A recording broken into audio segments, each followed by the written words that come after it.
कथा हम क्यों सुनते हैं? कथा हम इसीलिए सुनते हैं ताकि जितने बंधन हैं उन सब से मैं मुक्त हो जाऊं, और जब मैं सब बंधनों से मुक्त हूं तो मैं फ्री हो गया, अब फ्री हूं, अब नाथ आप मुझे बांध सकते हो।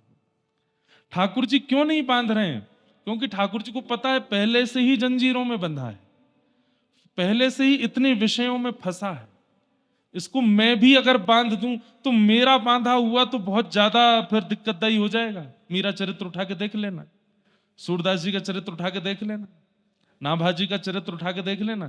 ठाकुर जी बांधते हैं तो फिर एक अलग प्रकार की प्रणालिका चलती है। और ठाकुर जी जब देख रहे हैं कि ये पहले से ही बंधा है इतना संसार में, मैं और बांध के इसको कष्ट क्यों दूं, इसलिए ठाकुर जी बांधते नहीं।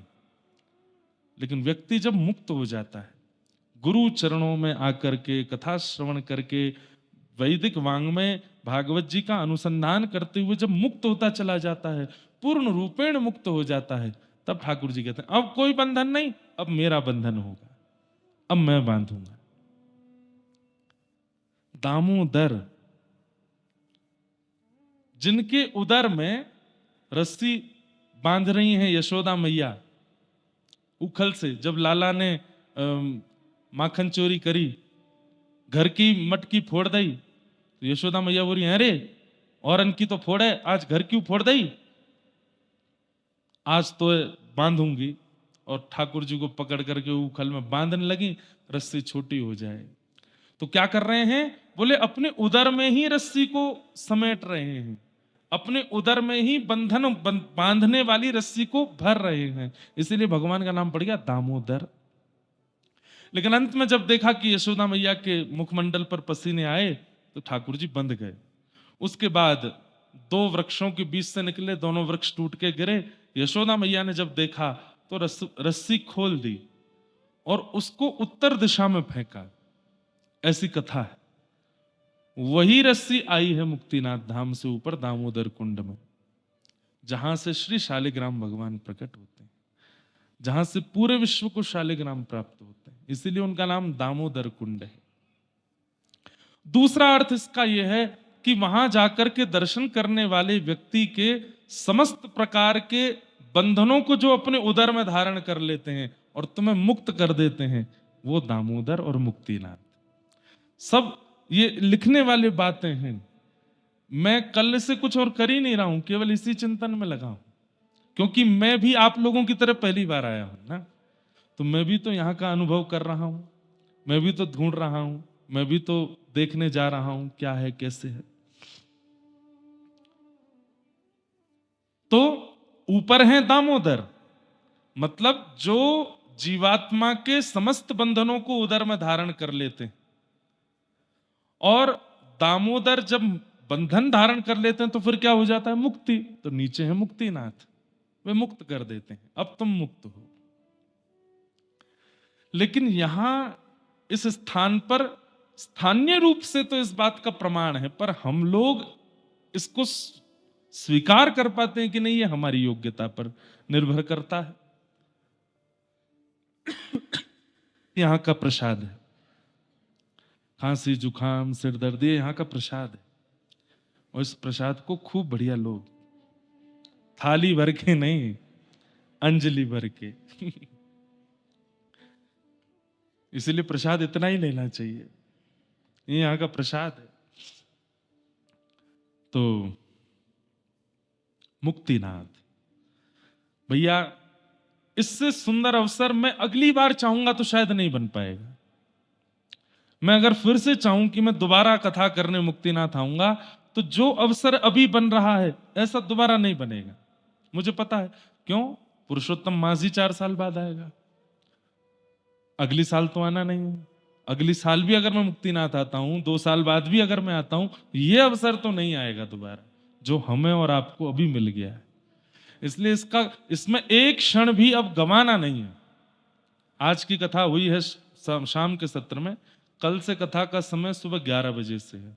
आप लोग 10 बजे आ जाना, 11 से 2 बजे तक कथा करेंगे। हम समय से आएंगे, हंस क्यों रहे हो? हम समय से आएंगे, 11 मतलब 11 हैं? विश्वास है? विश्वासो फलदायक। तो आप लोग 10 बजे आना, मैं 11 बजे आ जाऊंगा और 2 बजे तक कथा करेंगे। फिर यहाँ से मुक्त होते ही प्रसाद पाएंगे। प्रसाद पाने के बाद में थोड़ा यहाँ अनुभव करेंगे। यहाँ ध्यान बहुत होता है, बहुत मन लगता है। थोड़ा ध्यान आप लोग वैसे शरीर का ध्यान रखिएगा, टोपा वोपा पहन के रखना, कान वान बंद रखना, मोजा वोजा पहनना। हो सकता है दोपहर में धूप के कारण आपको सर्दी ना लगे, तो भी अपने आप को बचा, क्यों आप हमारी जिम्मेवारी पे आए हो। आपको कुछ भी हुआ तो आपके परिवार वाले हमको ही खोजेंगे, क्यों गए थे वहां कथा करने। तो इसलिए अपना थोड़ा ध्यान रखना। और ध्यान करने के लिए पूरा ये सब शालिग्राम क्षेत्र है। अभी पूरी महिमा बताएंगे यहाँ की, रोज कुछ ना कुछ नया बताएंगे। कमरे में नहीं, थोड़ा बाहर निकल के करना। स्वास्थ्य अनुकूल नहीं है तो कक्ष में ध्यान करो। जितने भी यहाँ श्री वैष्णव बैठे हैं रामानुजी परंपरा के, अष्टाक्षर मंत्र जितना करके जा सकते हो यहाँ पर, मूल मंत्र गुरु मंत्र, उसको खूब करके जाओ।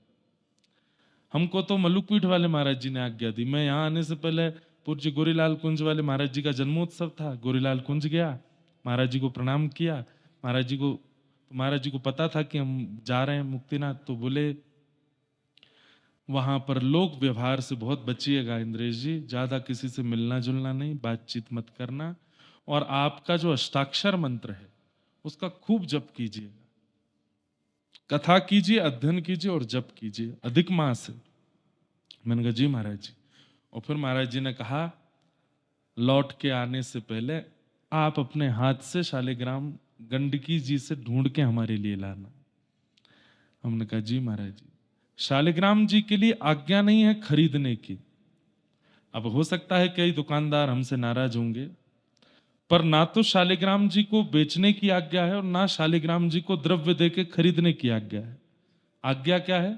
बोले स्वयं गंडकी जी में जाकर के स्नान करके अपने पूरे मनोबल से स्वयं निकाली, और आपके अनुकूल शालिग्राम जी आपको मिल जाएं, उन शालिग्राम जी को लेकर के अपने गुरुदेव के पास जाइए, गुरुदेव से जाकर के कहिए कि हमारे शालिग्राम गंडकी जी से लाए। गुरुदेव उनकी एक बार पूजा अर्चना कर दें, उसके बाद आपको प्रदान करेंगे, तब आप उसकी सेवा कर सकते हो। महाराज जी ने हमको कहा कि हमारे पास वैसे तो बहुत शालिग्राम है, लेकिन एक शालिग्राम आप लेके आना हमारे लिए।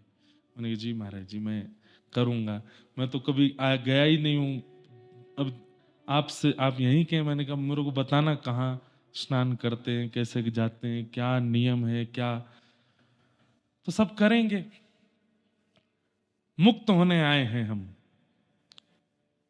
जीते जी मुक्त होना है।